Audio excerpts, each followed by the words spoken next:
बिस्मिल्लाहिर्रहमानिर्रहीम। तो देखिए कि सेल होती क्या है, व्हाट इज़ सेल। तो देखिए सेल जो है वो टाइनी यूनिट्स होती हैं, टाइनी यूनिट्स होती हैं। अब ये कितनी टाइनी होती हैं, तो ये इतनी टाइनी होती हैं कि हम इनको नेक्ड आई से नहीं देख सकते। इन्हें देखने के लिए किसका वो यूज़ किया जाता है, माइक्रोस्कोप का। यानी सेल्स जो है वो माइक्रोस्कोपिक यूनिट्स होती हैं। अब ये करती क्या है, तो देखिए जैसे एक मकान बना होता है किससे, ईंटों से, यानी ईंटें जो होती हैं मकान का बिल्डिंग ब्लॉक्स होती हैं। इसी तरह से कोई भी ऑर्गेनिज्म, चाहे वो प्लांट हो या एनिमल, यानी कोई भी ऑर्गेनिज्म हो चाहे वो प्लांट हो या एनिमल, उसकी बॉडी का की जो बिल्डिंग ब्लॉक्स होते हैं वो होते हैं ये सेल। ठीक है, सेल का मतलब बायोलॉजी में स्मॉल रूम भी होता है। ठीक, अब देखें डेफिनेशन क्या है सेल की। तो cell is the basic structural and functional unit of life. हम प्लांट सेल की बात करें, यानी जो जितनी भी सेल्स होंगी उनका स्ट्रक्चर जी, तो प्लांट का स्ट्रक्चर जो होता है वो भी सेल्स बनाती हैं। स्ट्रक्चर कैसा होता है प्लांट का, यानी प्लांट में लीफ प्रेजेंट है, ठीक है, रूट है या स्टेम है, जितने भी मतलब प्लांट्स के पार्ट है वो सब किससे बने होंगे, सेल से। और इसके अलावा जितने भी फंक्शन प्लांट में परफॉर्म हो रहे हैं, ठीक है, फंक्शन कौन कौन से होंगे, देखिए लिविंग ऑर्गेनिज्म है प्लांट, तो इनमें रेस्पायरेशन भी होगा।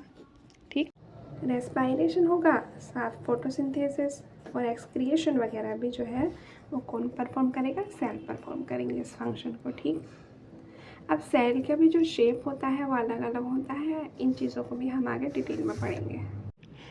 लास्ट वीडियो में हमने सेल की डेफिनेशन पढ़ी थी। अब यहाँ पर मैं आपको बताऊँगी कि सेल के अंदर कौन कौन से स्ट्रक्चर यानी ऑर्गेनेल्स प्रेजेंट होते हैं।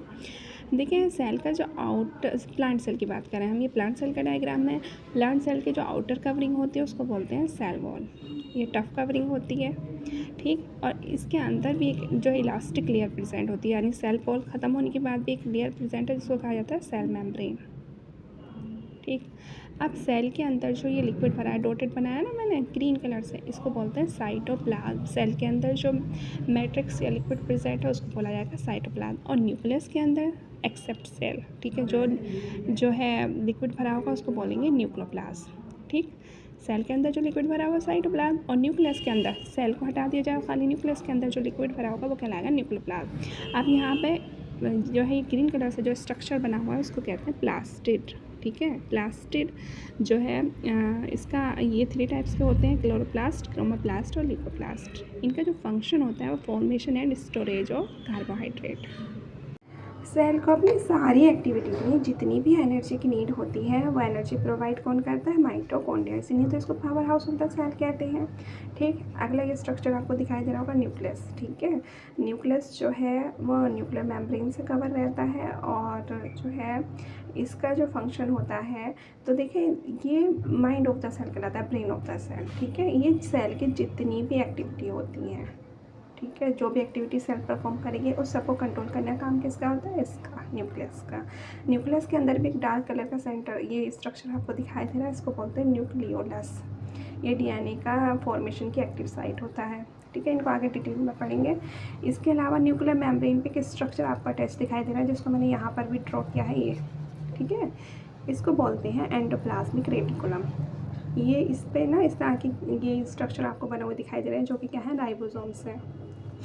ठीक है, इसलिए इसको ये रफ दिखाई दे रही है ना, स्मूथ नहीं है सरफेस, इस पर राइबोसोम अटैच है, तो इसको बोलेंगे रफ एंडोप्लाज्मिक रेटिकुलम। और एक तरफ ये भी जो है एंडोप्लाज्मिक रेटिकुलम जो है अटैच है, जो कि स्मूथ है, यानी इस पर राइबोसोम अटैच नहीं है, इसलिए इसको बोलेंगे स्मूथ एंडोप्लाज्मिक रेटिकुलम। ठीक, देखिए अब ये जो राइबोसोम्स होते हैं प्रोटीन सिंथेसिस में हेल्प करते हैं, इनका इस तरह का स्ट्रक्चर होता है, आगे हम इसको भी पढ़ेंगे।